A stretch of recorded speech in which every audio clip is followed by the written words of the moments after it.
Hello everyone, আশা করি সকলে ভালো আছেন। তো যারা এইরকম একতলা বিল্ডিং কিংবা এরকম দোতলা বিল্ডিং করতে যাচ্ছেন, তো তারা কলামের সাইজ কত দিবেন এবং কলামের ভিতর কতটি রড দিবেন সেটা নিয়ে আজকে বিস্তারিত একটা ভিডিও তৈরি করব। তো সম্পূর্ণ ভিডিওটি দেখলে আপনার রাজমিস্ত্রি কিংবা কন্ট্রাক্টর আপনার বাসার যে কলাম সেখানে কি বেশি রড দিয়ে দিচ্ছে নাকি কম রড দিয়ে দিচ্ছে এবং সেটা কতটুকু নিরাপদ সেটা নিয়ে প্রপার একটা আইডিয়া পেয়ে যাবেন।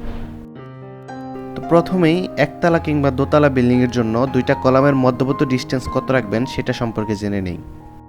দুইটি কলামের মধ্যবর্তী ডিস্টেন্স 7 থেকে 15 ফিটের ভিতরে রাখবেন। মনে রাখবেন 7 ফিটের কম ডিস্টেন্সে যদি কোনো কলাম দেন তাহলে সেটা লোড বহন করার ক্ষেত্রে কোনো কার্যকরী ভূমিকা পালন করবে না। তবে সিঁড়িঘর ছাড়া অন্যান্য জায়গায় অর্থাৎ অন্যান্য কলামগুলোতে 10 থেকে 15 ফিট মধ্যবর্তী ডিস্টেন্স রাখাই হচ্ছে স্ট্যান্ডার্ড।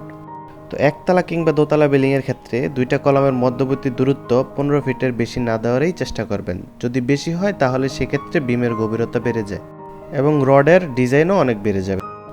আসুন এখন জেনে নেই একতলা বিল্ডিংয়ের জন্য কলামের সাইজ কতটুকু ব্যবহার করবেন এবং কলামের ভিতর কত সুতার কতটি রড দিবেন সে সম্পর্কে জেনে নিই।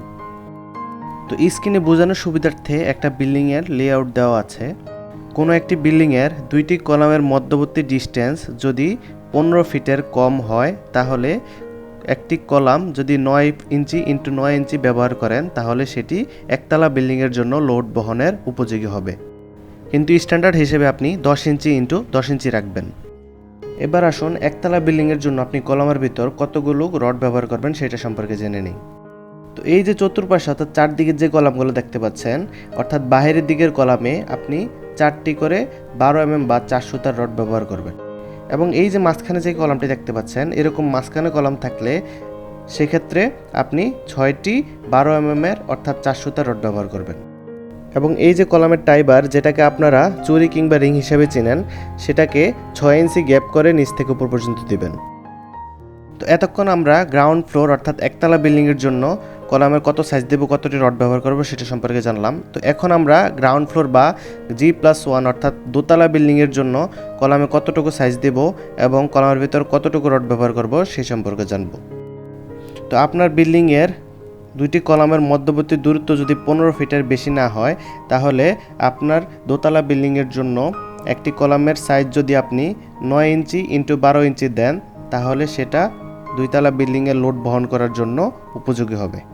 তো সেক্ষেত্রে আমরা স্ট্যান্ডার্ড হিসাবে একটি দোতলা বিল্ডিংয়ের জন্য 10 ইঞ্চি ইন্টু 12 ইঞ্চি সাইজের কলাম রাখতে পারি। তো এখন আমরা দোতলা বিল্ডিংয়ের কলামে কতটি রড দেব সে সম্পর্কে জেনে নিই। তো দোতলা বিল্ডিংয়ের ক্ষেত্রে এই যে চতুর্পাশে যে কলামগুলো দেখতে পাচ্ছেন এগুলাতে আপনারা 4 সুতা কিংবা 12 mm এর 6টি করে রড অন্তত ব্যবহার করবেন এবং এই যে মাঝখানে যেই কলাম এরকম মাঝখানে যদি কলাম থাকে তাহলে সেই ক্ষেত্রে আপনারা মাঝখানের কলামে 12 mm এর অর্থাৎ 4 সুতার 8টি রড ইউজ করবেন এবং এই যে টাইবার অর্থাৎ আপনারা যেটাকে চুরি বা রিং হিসাবে চিনেন সেই টাইবারগুলো হচ্ছে আপনারা 6 ইঞ্চি গ্যাপ করে নিচ থেকে উপর পর্যন্ত দিবেন এবং টাইবার অর্থাৎ চুরির জন্য আপনারা 8 mm ডায়ার যেই রড পাওয়া যায় সেটা ব্যবহার করবেন। তো এতক্ষণ হচ্ছে আপনারা একতলা কিংবা দোতলা বিল্ডিংয়ের জন্য কলামের সাইজ এবং কলামের ভিতর কতটি রড ইউজ করবেন সেই সম্পর্কে আপনারা জেনেছেন। তো এখানে যতগুলো রডের সংখ্যা দেওয়া আছে এরকমভাবে যদি আপনারা একটা বিল্ডিং তৈরি করতে পারেন তাহলে আশাবাদী আপনার বিল্ডিং তৈরির খরচটা খুবই সাশ্রয়ী হবে এবং আপনার বিল্ডিংও অনেক নিরাপদ হবে। তো আজকের জন্য এই পর্যন্তই। আশা করি ভালো থাকবেন। ধন্যবাদ সবাইকে।